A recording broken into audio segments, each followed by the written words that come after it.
Assalamualaikum warahmatullahi wabarakatuh. Salam guru penggerak. Perkenalkan, saya Aryuni, calon guru penggerak Angkatan 8 tahun 2023 Kabupaten Polewali Mandar dari SMP Negeri 4 Tutar akan memaparkan tugas 1.1.A.8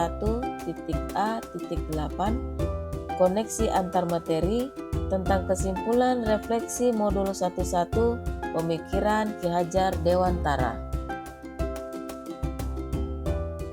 Kerangka pembelajaran modul 11. Mulai dari diri. Peserta calon guru penggerak mampu membuat refleksi diri tentang pemikiran Ki Hajar Dewantara. Eksplorasi konsep. Peserta calon guru penggerak memahami pemikiran Ki Hajar Dewantara mengenai tujuan dan asas pendidikan dan menganalisis konsep-konsep pemikiran Ki Hajar Dewantara berdasarkan pengalaman pembelajaran yang berpihak pada murid. Ruang kolaborasi. Peserta calon guru penggerak mampu menemukanali nilai-nilai luhur kearifan budaya daerah asal yang relevan menjadi penguatan karakter murid sebagai individu sekaligus sebagai anggota masyarakat. Demonstrasi kontekstual di mana peserta calon guru penggerak mendesain strategi dalam mewujudkan pemikiran Ki Hajar Dewantara, pendidikan yang berpihak pada murid sesuai konteks diri murid dan sosial budaya di daerah asal. Elaborasi pemahaman. Kita akan mengelaborasi pemahaman kita mengenai refleksi filosofis pendidikan nasional bersama instruktur di ruang GIMED. Koneksi antar materi, kesimpulan dan refleksi modul 11. Peserta calon guru penggerak mampu membuat kesimpulan dan refleksi pengetahuan dan pengalaman baru yang dipelajari dari pemikiran Ki Hajar Dewantara. Asas pendidikan menurut Ki Hajar Dewantara, di mana pengajaran adalah bagian dari pendidikan, di mana pengajaran merupakan pendidikan dengan cara memberi ilmu atau faedah buat hidup anak-anak lahir maupun batinnya. Sedangkan pendidikan adalah tuntunan dalam hidup tumbuh kembangnya anak-anak, yaitu menuntun segala kekuatan kodrat yang ada pada anak-anak agar mereka dapat mencapai keselamatan dan kebahagiaan yang setinggi-tingginya, baik sebagai manusia maupun sebagai anggota masyarakat. Dasar-dasar pendidikan yang menuntun.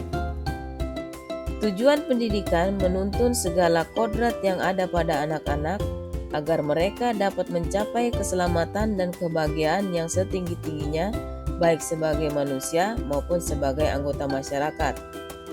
Pendidikan hanya dapat menuntun tumbuh atau hidupnya kekuatan kodrat yang ada pada anak agar dapat memperbaiki lakunya, bukan dasarnya, hidup dan tumbuhnya kodrat anak.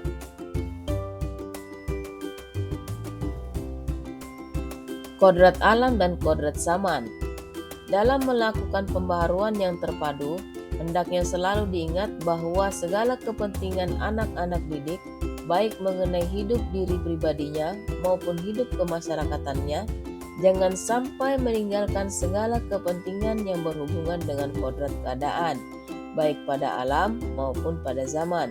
Sementara itu, bentuk, isi, dan wirama, yakni cara mewujudkannya, hidup dan penghidupannya seperti demikian, hendaknya selalu sesuai dengan dasar-dasar dan asas-asas hidup kebangsaan yang bernilai dan tidak bertentangan dengan sifat-sifat kemanusiaan menurut Ki Hajar Dewantara tahun 2009 halaman 21.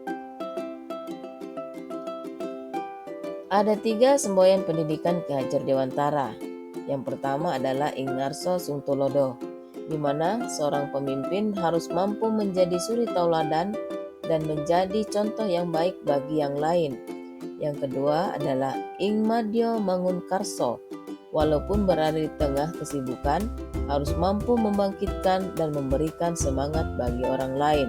Yang ketiga adalah Tutpuri Handayani, seseorang yang harus memberikan dorongan moral dan semangat kerja dari belakang.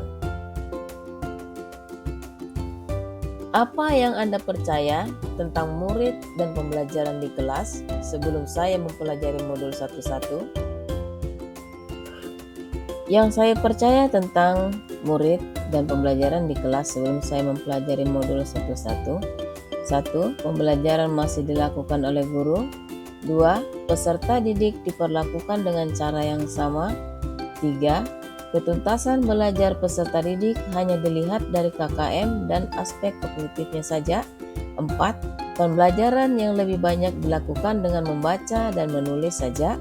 5. Sering mengeluh jika banyak peserta didik yang tidak tuntas setelah diberikan evaluasi.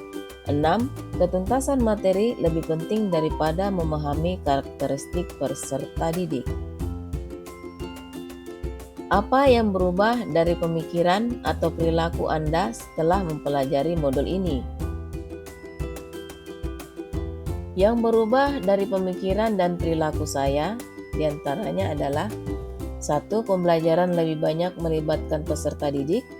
2. Peserta didik diperlakukan sesuai dengan karakteristiknya masing-masing. 3. Memberikan kesempatan kepada peserta didik untuk tumbuh sesuai dengan kodratnya. 4. Pembelajaran dilakukan secara menyeluruh meliputi cipta, rasa, dan karsa. 5. Menciptakan pembelajaran yang menyenangkan dan bermakna. 6. Guru harus sabar menghadapi peserta didik yang beragam karakternya. Pertanyaan selanjutnya, apa yang dapat segera Anda terapkan lebih baik agar kelas Anda mencerminkan pemikiran Ki Hajar Dewantara? Yang dapat segera saya terapkan dalam pembelajaran di kelas yang mencerminkan pemikiran Ki Hajar Dewantara diantaranya adalah mengenali karakteristik dan kebutuhan peserta didik dalam belajar dengan menjalin komunikasi yang baik. Selanjutnya, merancang pembelajaran yang bervariatif dan menyenangkan yang mampu mencakup kebutuhan belajar peserta didik yang beragam. Melibatkan peserta didik dalam kegiatan belajarnya melalui model pembelajaran yang bervariatif dan berbasis pada kegiatan. Pembelajaran dilakukan dengan cara menuntun, tidak menuntut. Pembelajaran tidak hanya berfokus pada kognitif saja, melainkan juga memperhatikan aspek afektif dan psikomotorik peserta didik. Terima kasih. Salam guru penggerak, bergerak, tergerak, dan menggerakkan. Wassalamualaikum warahmatullahi wabarakatuh.